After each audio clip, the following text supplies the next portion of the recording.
a year later. A different show, and therefore a different part, and a different theatre, but the same theatre company and the same furniture. That chaise was going to haunt me again. The show in question this time was The Merry Widow, and I had the great pleasure of playing Anna Glavari, the widow. I'm not a great one for favourites, but if I were pushed to give my favourite operetta or musical, I think The Merry Widow would be a very strong contender for the top spot.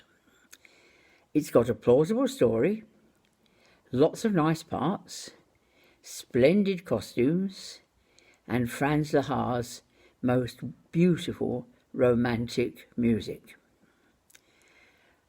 Basically, the story is about an aristocrat, Count Danilo Danilovich, and a girl, Anna, and they were in love years ago. But his aristocratic parents wouldn't let him pursue a relationship with a peasant girl. But at the time the musical starts, Anna is no longer a peasant girl. She is a lady of society, recently widowed and very, very wealthy. Danilo, still a bachelor, is part of the diplomatic corps of Pontevedra, a made-up European state, and Pontevedra is going bust. Danilo is convinced by his superiors that he must woo and wed the widow, or Pontevedra will be bankrupt. I tell you this because it sets the scene for the disaster, or near disaster, that, unbeknownst to us, was about to occur. Imagine it is the last moments of Act 1.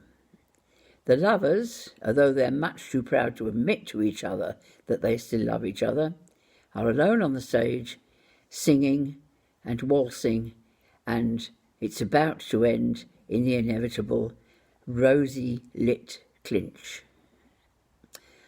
I was playing Anna, and I had a beautiful Edwardian evening dress, velvet, with a built-in train to the skirt, made as it would have been authentically.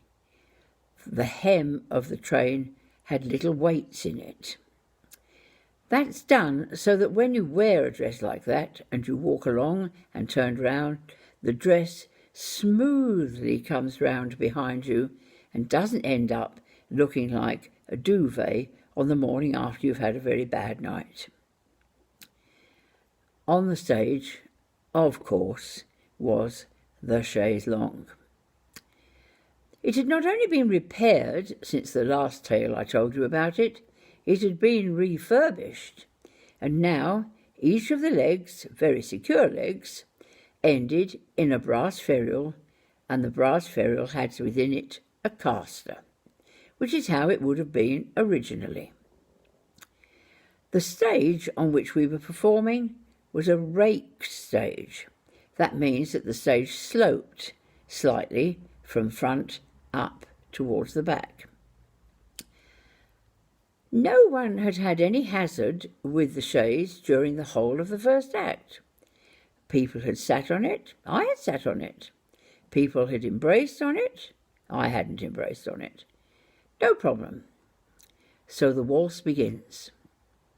Now, if you've ever danced in an Edwardian evening dress, you will know that usually there is a loop sewn to the seam of the train so that as you dance, you can put the loop over your wrist and lift the train out of the way so that you don't trip over it in an undignified manner.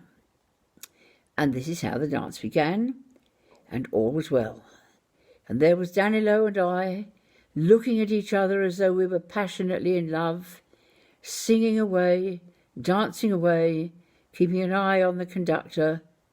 Not entirely easy to do all of those things at once, but we were managing it, until the loop that was attached to my dress suddenly decided to become unattached.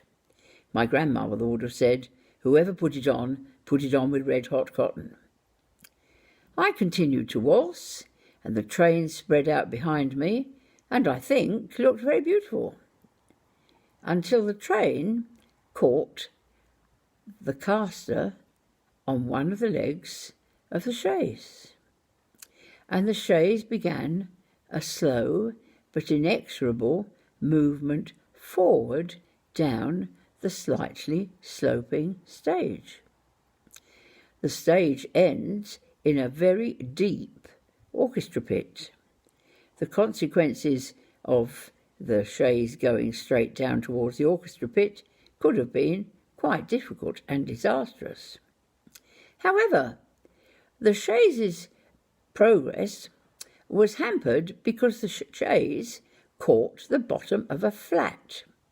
Stage flats are about 4 feet wide-ish and about 16 to 20 feet high, and I suppose if you're going to have anything land on top of you, you could imagine a lot worse, because usually they consist of a wooden frame filled in with canvas. And if you knock a flat over, it falls slowly. It falls slowly because the canvas has a slight parachute effect as the whole thing falls forward. The chaise catches the bottom of the flat. The flat starts to teeter, and then it's going to fall. Every single person in the theatre knew what was happening, except the chap playing Danilo and myself. We were so busy trying to cope with all the things that were part of our official role that neither of us had the faintest idea that any such accident was going to happen. We get to the end of the song. We're in the centre of the stage. The lights have changed into a romantic pink hue, and we are about to have the final clinch, and the curtain is about to fall. When the stage manager, this time he was the hero of the hour, came pounding across from the side of the stage to just behind us, lifted one hand aloft and caught the wooden edge of the chaise just before the whole flat landed on our heads. The curtain came down at that precise moment, and the audience erupted into tremendous applause. And none of it was for me. Thank you for listening. I'll tell you some more another day. Bye-bye.